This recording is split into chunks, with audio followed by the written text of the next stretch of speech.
तो आज की हमारी रिएक्शन है कोरे-हाउस रिएक्शन।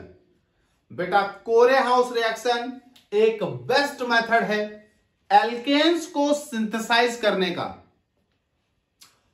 एल्केन को सिंथेसाइज करने के लिए कोरे-हाउस रिएक्शन उड्ज रिएक्शन से भी ज्यादा बेहतर है। कारण है कोरे-हाउस रिएक्शन में ऑड कार्बन का एल्केन, इवन कार्बन का एल्केन, अनब्रांच्ड, ब्रांच्ड, हर तरह का एल्केन बनाया जा सकता है। जबकि आपको मालूम है उड्ज रिएक्शन पढ़ा चुका हूं, पीछे अपलोड भी कर दी है। उड्ज रिएक्शन में सिर्फ और सिर्फ इवन कार्बन के एल्केन को बेहतर तरीके से बनाया जा सकता था। ऑड कार्बन के एल्केन को बनाने के लिए जब हम दो अलग अलग एल्किल हैलाइड इस्तेमाल करते थे तो 3 तरह के प्रोडक्ट बनने लगते थे। तो Corey House reaction is best method for the synthesis of alkane. Corey House reaction 3 step में कंप्लीट होती है। तीनों स्टेप बड़े इंपॉर्टेंट हैं, ध्यान से देखेंगे। देखिए पहले स्टेप में क्या करते हैं कि एल्किल हैलाइड लेते हैं एक मॉलिक्यूल और रिएक्शन करा देते हैं 2 लिथियम के मॉलिक्यूल से ड्राई ईथर में। एक मॉलिक्यूल एल्किल हैलाइड ली है यहां पर, दूसरा मॉलिक्यूल एल्किल हैलाइड का कुछ स्टेप बाद लेंगे, जबकि उड्ज में दोनों एल्किल हैलाइड साथ में ले लेते थे। तो एक मॉलिक्यूल एल्किल हैलाइड रिएक्शन करा दी 2 लिथियम से, क्या बनेगा ये आप देख लें, मैकेनिज्म में समझ में आएगा कैसे बन रहा है। तो एक R एक Li के साथ निकल जाएगा RLi, इसको बोलते हैं अल्काइल लिथियम। ये एक ऑर्गेनोमेटेलिक कंपाउंड है, अल्काइल लिथियम। साथ ही साथ एक X एक Li के साथ निकल जाएगा LiX। दूसरे स्टेप में अल्काइल लिथियम के 2 मॉलिक्यूल, तो 2 मॉलिक्यूल ले लिए RLi के। अल्काइल लिथियम के 2 मॉलिक्यूल रिएक्ट करा दिए जाते हैं क्यूप्रस आयोडाइड से। और जब अल्काइल लिथियम के 2 मॉलिक्यूल क्यूप्रस आयोडाइड से रिएक्ट करते हैं तो जरा गौर करिए, एक लिथियम एक आई निकल जाता है LiI लिथियम आयोडाइड। बाकी जो बचा वो कंबाइन होकर एक कंपाउंड बनाता है। क्या बचा? 2 R बचे, एक लिथियम बचा, एक कॉपर बचा। बनाएंगे R2CuLi, इसका नाम है lithium dialkyl cuprate, dialkyl cuprate. बेटा ध्यान रखिएगा, इसे गिलमैन रिएजेंट कहते हैं, गिलमैन रिएजेंट। नाउ स्टेप 2 में आपको मिला गिलमैन रिएजेंट लिथियम डाइअल्काइल क्यूपरेट। अब लिथियम डाइअल्काइल क्यूपरेट रिएक्शन करेगा दूसरी वाली एल्किल हैलाइड से। तो नाउ ये लिथियम डाइअल्काइल क्यूपरेट RuCuLi अब रिएक्शन करेगा ये RX से, दूसरी वाली एल्किल हैलाइड। उड्ज रिएक्शन में 2 लेते थे, कोरे-हाउस में भी 2 लेते हैं, लेकिन उड्ज रिएक्शन में दोनों एल्किल हैलाइड एक ही साथ ले लेते थे और 2 सोडियम से रिएक्शन करा देते थे। लेकिन यहां 2 एल्किल हैलाइड अलग अलग स्टेप में लिया है, पहले स्टेप में एक, अगले स्टेप में एक। जब मैं 2 अलग अलग स्टेप में ले रहा हूं तो अब मैं दोनों चाहे सेम लूं या डिफरेंट लूं, फर्क नहीं पड़ेगा, क्योंकि जो पहली ली थी वो तो इस्तेमाल हो गई पूरी तौर से, अब वो मीडियम में नहीं बची। अब जो दूसरी एल्किल हैलाइड में ले रहा हूं तो वो मैं पहले वाली के जैसा ले लूंगा तो सेम हो गई, पहले वाले से हट के ले लूंगा तो डिफरेंट हो गई। तो मैं हट के ले लेता हूं, ये लीजिए दूसरा, पहला RX दूसरा R'X। जब रिएक्शन कराएंगे तो सबसे पहले X और Li, एक LiX निकाल दीजिए। चलिए दूसरा, यहां से एक R और यहां से एक R निकल जाएगा एल्केन, तो R', यहां से एक R यहां से R', ये निकल गया आपका एल्केन। अब दोनों R अगर सेम कार्बन के होंगे तो इवन बनेगा, अलग अलग कार्बन के होंगे तो ऑड बनेगा।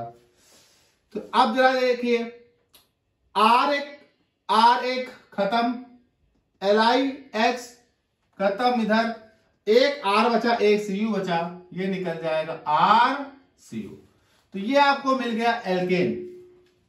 इस मेथड से आप जो एल्केन बना रहे हैं वो इवन ऑड दोनों बना सकते हैं, कोई प्रॉब्लम नहीं होगी। जरा मैकेनिज्म देखें, फिर एक एग्जांपल भी लेंगे इसका। तो मैकेनिज्म देख लेते हैं।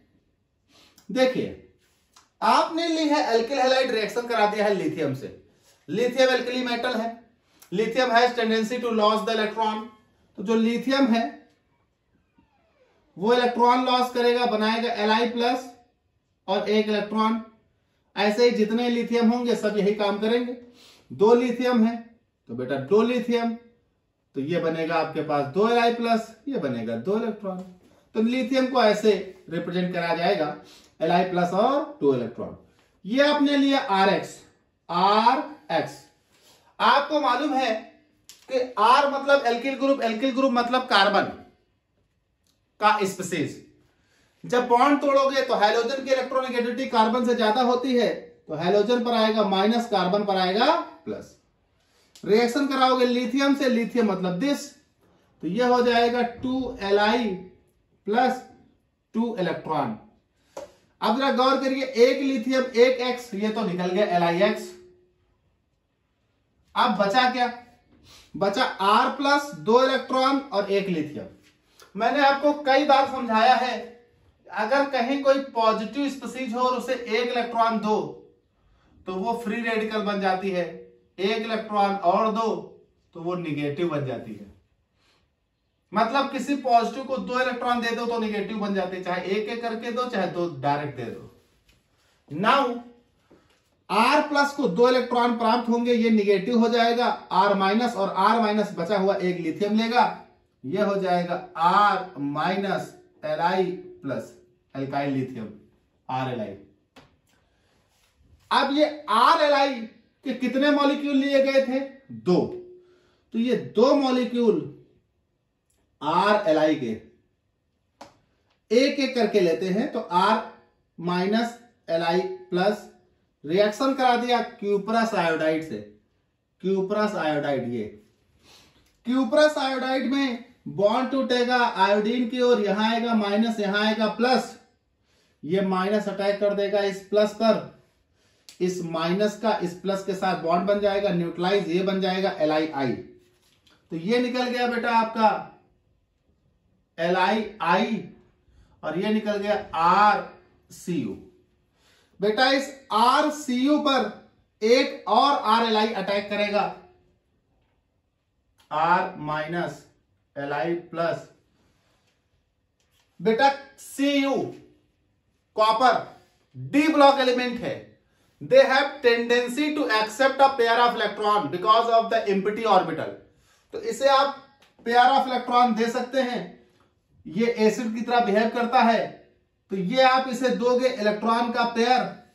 अब इस बार जरा बात समझिएगा, पिछली बार ये पॉजिटिव था ये निगेटिव था तो न्यूट्रलाइज हो गए थे, इस बार ये निगेटिव है और ये न्यूट्रल है।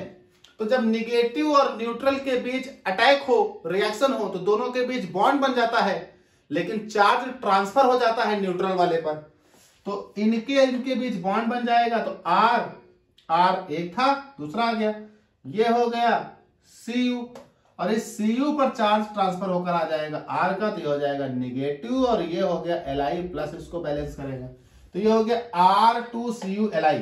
R2CuLi।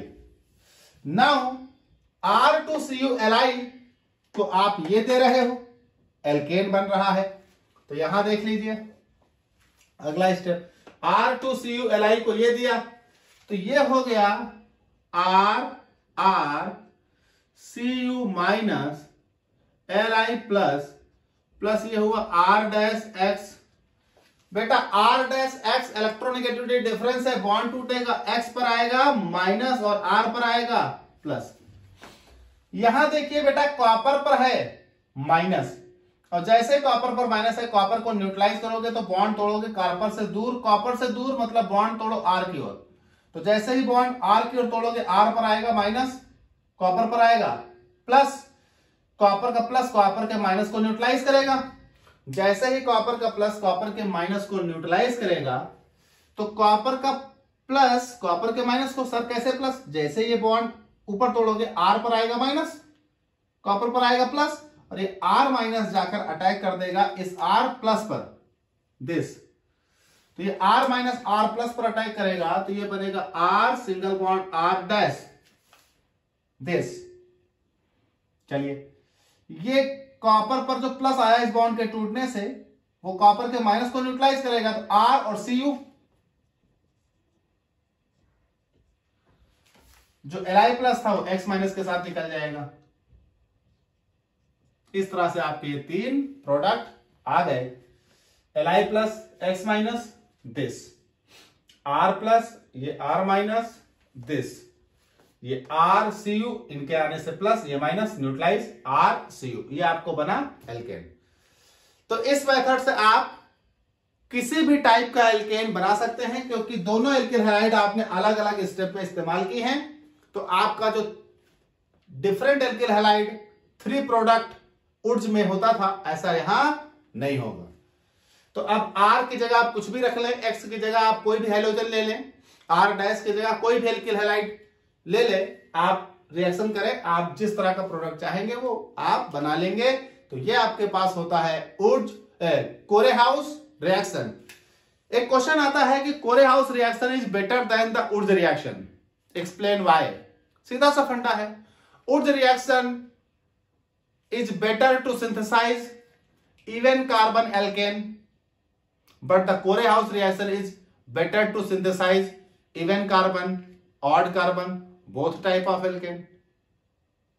साथ ही साथ Corey House reaction is better to synthesize branched, unbranched, मतलब Corey House reaction is better to synthesize all type of alkanes, but the Wurtz reaction is only better to synthesize the even carbon non-branched alkanes.